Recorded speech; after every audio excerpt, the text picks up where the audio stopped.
Capítulo 1. Emma Woodhouse, bella, inteligente y rica, con una familia acomodada y un buen carácter, parecía reunir en su persona los mejores dones de la existencia, y había vivido cerca de 21 años, sin que casi nada la afligiera o la enojase. Era la menor de las dos hijas de un padre muy cariñoso e indulgente, y, como consecuencia de la boda de su hermana, desde muy joven había tenido que hacer de ama de casa. Hacía ya demasiado tiempo que su madre había muerto para que ella conservase algo más que un confuso recuerdo de sus caricias, y había ocupado su lugar una institutriz, mujer de gran corazón, que se había hecho querer casi como una madre. La señorita Taylor había estado 16 años con la familia del señor Woodhouse, más como una amiga que como una institutriz, y muy encariñada con las dos hijas, pero sobre todo con Emma. La intimidad que había entre ellas era más de hermanas que de otra cosa.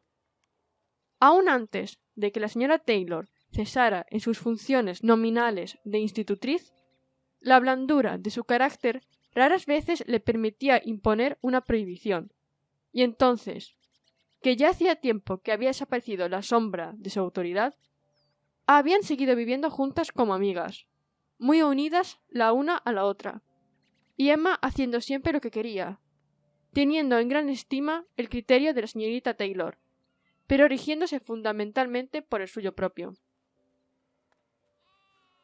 Lo cierto era que los verdaderos peligros de la situación de Emma eran, de una parte, que en todo podía hacer su voluntad, y de otra, que era propensa a tener una idea demasiado buena de sí misma.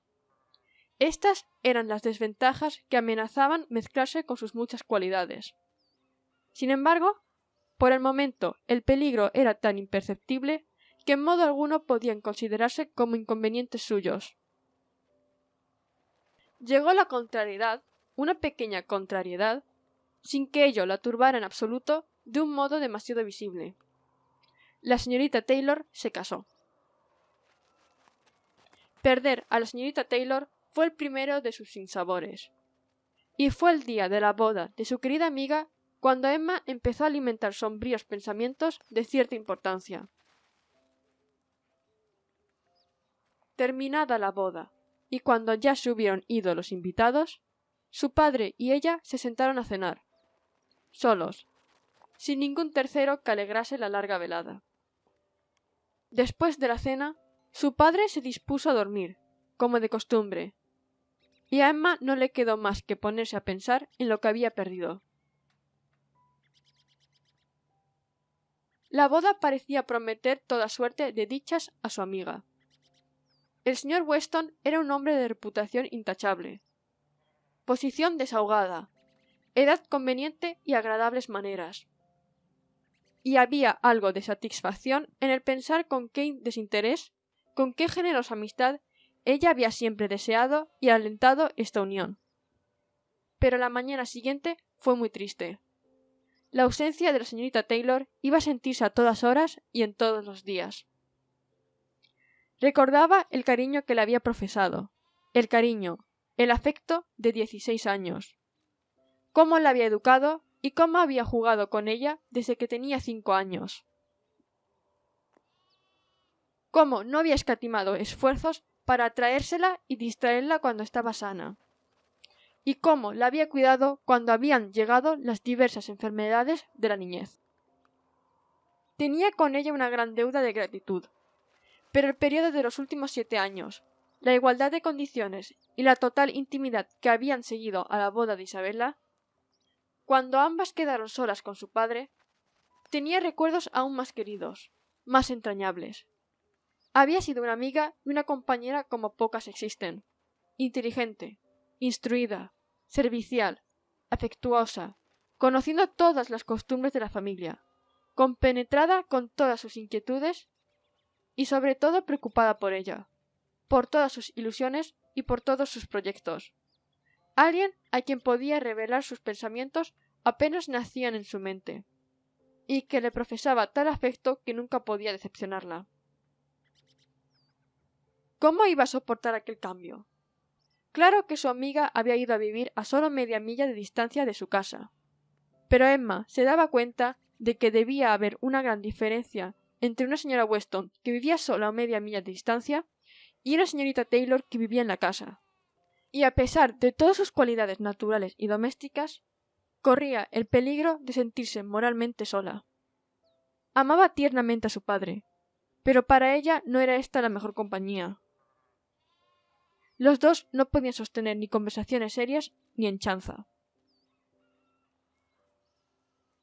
El mal de la disparidad de sus edades, y el señor Woodhouse no se había casado muy joven, se había considerablemente aumentado por su estado de salud y sus costumbres, pues, como había estado enfermizo durante toda su vida, sin desarrollar la menor actividad, ni física ni intelectual, sus costumbres eran las de un hombre mucho mayor de lo que correspondía a sus años, y aunque era querido por todos por la bondad de su corazón y lo afable de su carácter, el talento no era precisamente lo más destacado de su persona.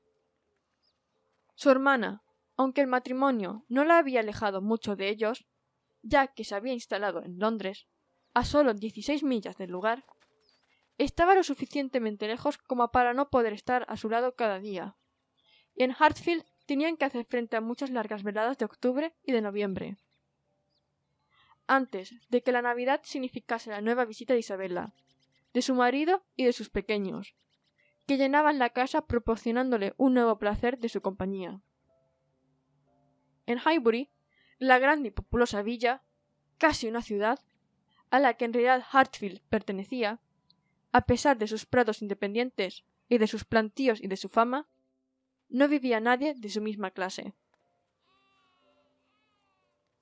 Y por lo tanto, los Woodhouse eran la primera familia del lugar.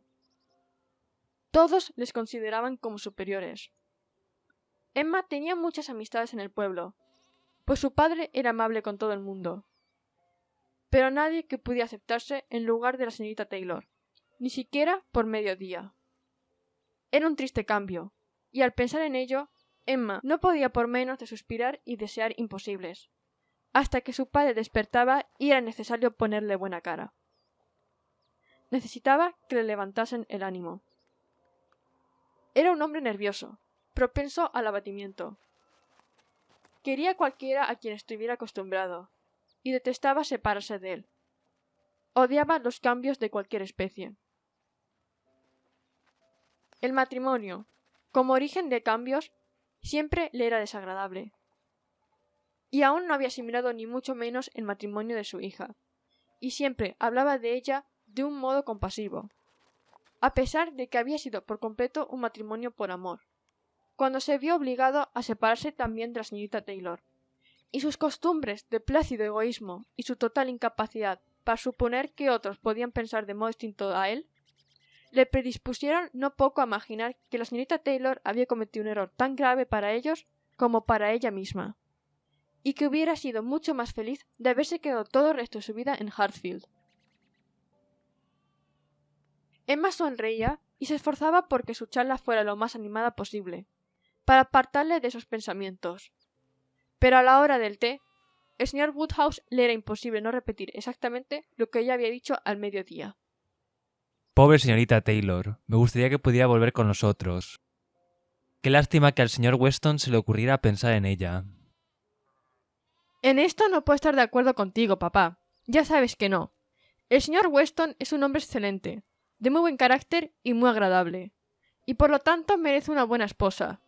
Y supongo que no hubieras preferido que la señorita Taylor viviera con nosotros para siempre y soportara todas mis manías, cuando podía tener una casa propia.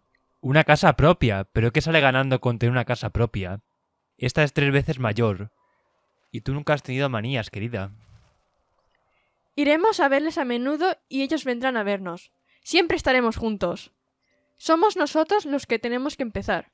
Tenemos que hacerles la primera visita. Y muy pronto. Querida, ¿cómo voy a ir tan lejos? Randalls está demasiado lejos. No podría andar ni la mitad del camino.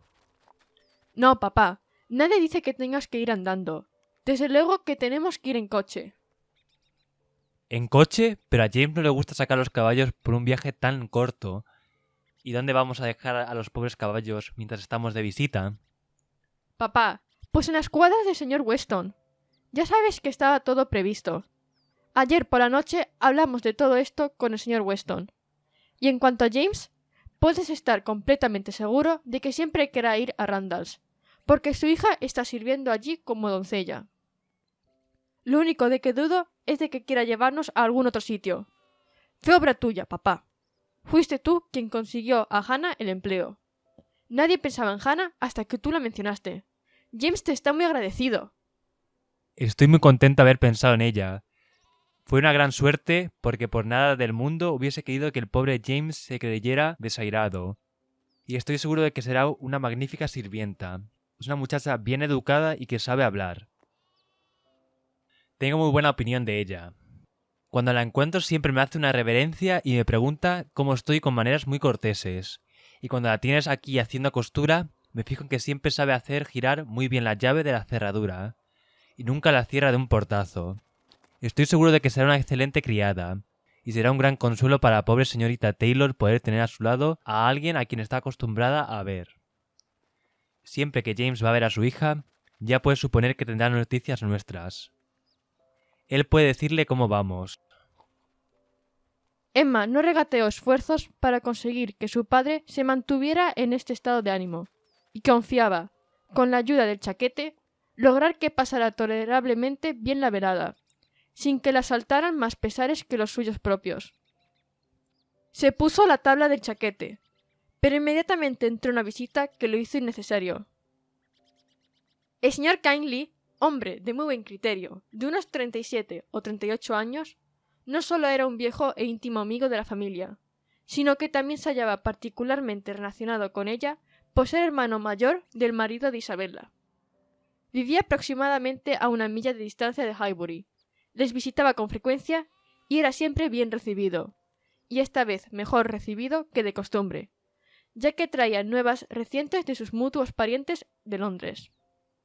Después de varios días de ausencia, había vuelto poco después de la hora de cenar, y había ido a Hartfield para decirles que todo marchaba bien en la plaza de Brunswick.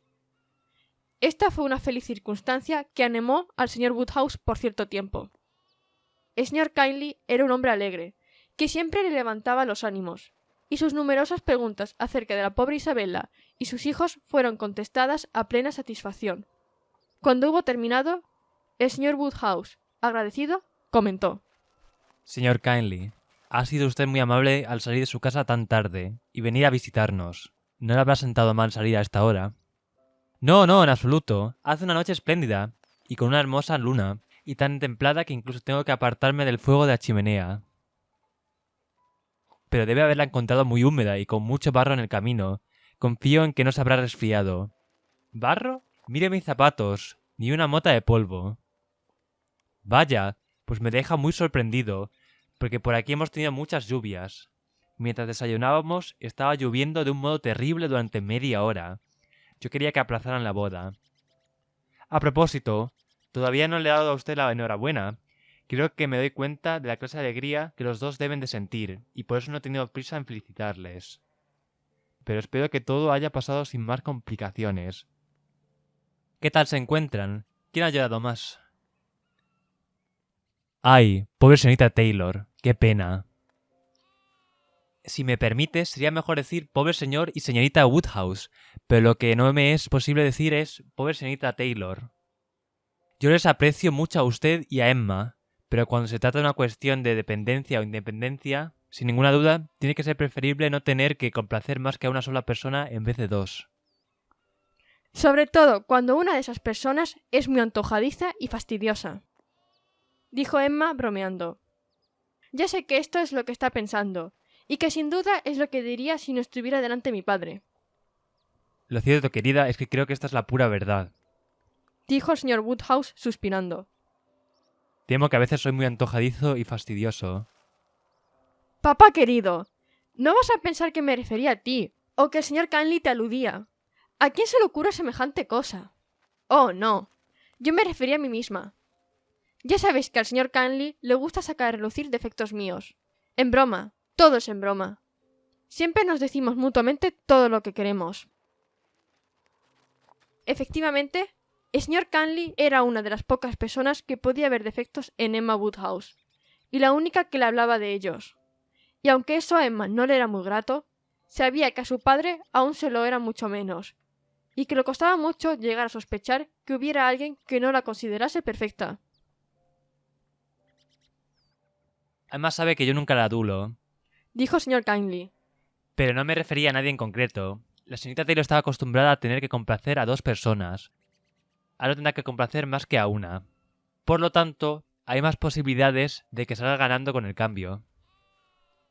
Bueno, dijo Emma, deseosa de cambiar de conversación. Usted quiere que le hablemos de la boda, y yo lo haré con mucho gusto, porque todos nos portamos admirablemente.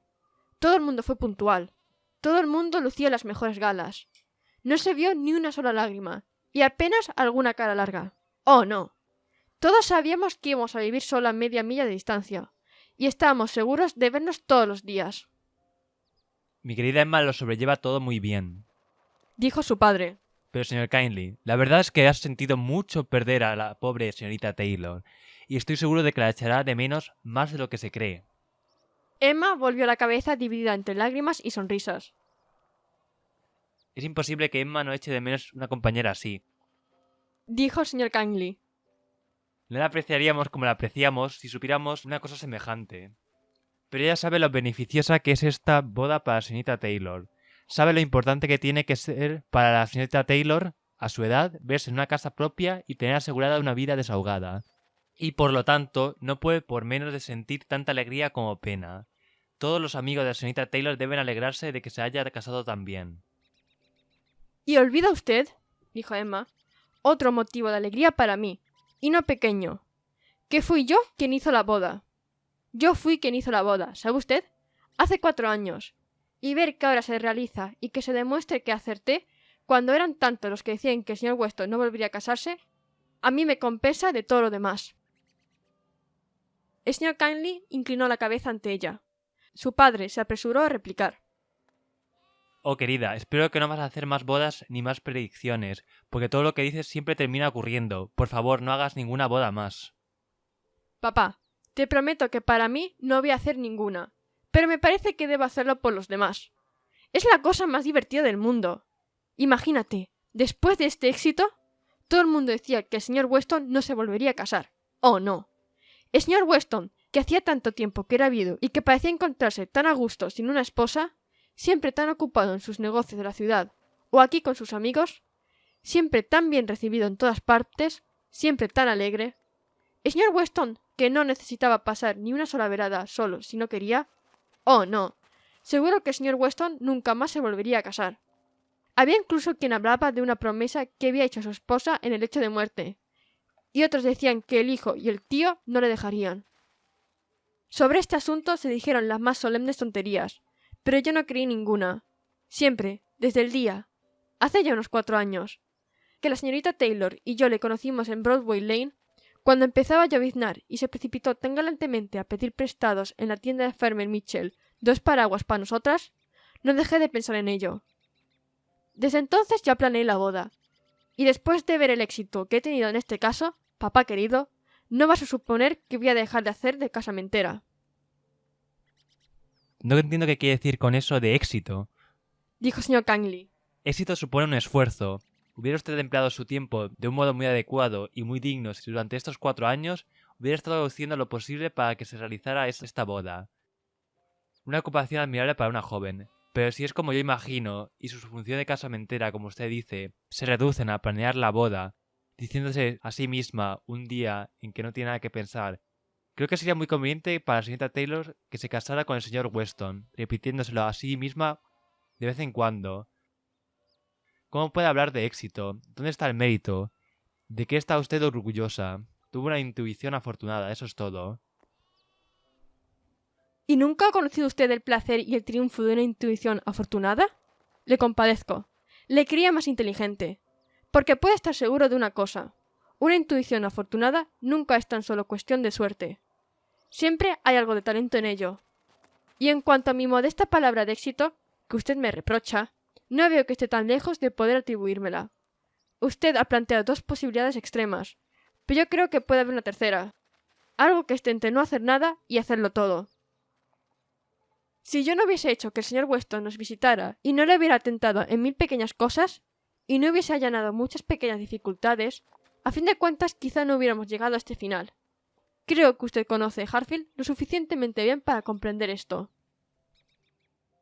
Un hombre franco y sincero como Weston y una mujer sensata y sin melindres como la señorita Taylor pueden muy bien dejar que sus asuntos se arreglen por sí mismos. Mezclándose, se exponía usted a hacerse más daño a sí misma que bien a ellos. Emma nunca piensa en sí misma, si puede hacer algún bien a los demás. Intervino el señor Woodhouse, que solo en parte comprendía lo que estaban hablando. Pero por favor, querida, te ruego que no hagas más bodas. Son disparates que rompen de un modo terrible la unidad de la familia. Solo una más, papá. Solo para el señor Elton. Pobre señor Elton. Tú aprecias al señor Elton, papá. Tengo que buscarle esposa. No hay nadie en Highbury que le merezca. Y ya lleva aquí todo un año. Y ha arreglado su casa de un modo tan confortable que sería una lástima que siguiera soltero por más tiempo. Y hoy me ha parecido que cuando les juntaba las manos ponía cara de que se le hubiera gustado mucho que alguien hiciera lo mismo con él. Yo aprecio mucho al señor Elton, y ese es el único medio que tengo de hacerle un favor. Desde luego, el señor Elton es un joven muy agraciado y un hombre excelente. Pero querida, si quieres tener una deferencia para con él, es mejor que le pidas que venga a cenar con nosotros cualquier día. Eso será mucho mejor. Y confío que el señor Kindly será tan amable como para acompañarnos. Con muchísimo gusto, siempre que usted lo desee. Dijo riendo el señor Kindly. Y estoy totalmente de acuerdo con usted en que será mucho mejor. Invite a cenar, Emma, y muestre todo su afecto con el pescado y el pollo, pero deje que sea él mismo quien se elija esposa. Créame, un hombre de 26 o 27 años ya sabe cuidar de sí mismo.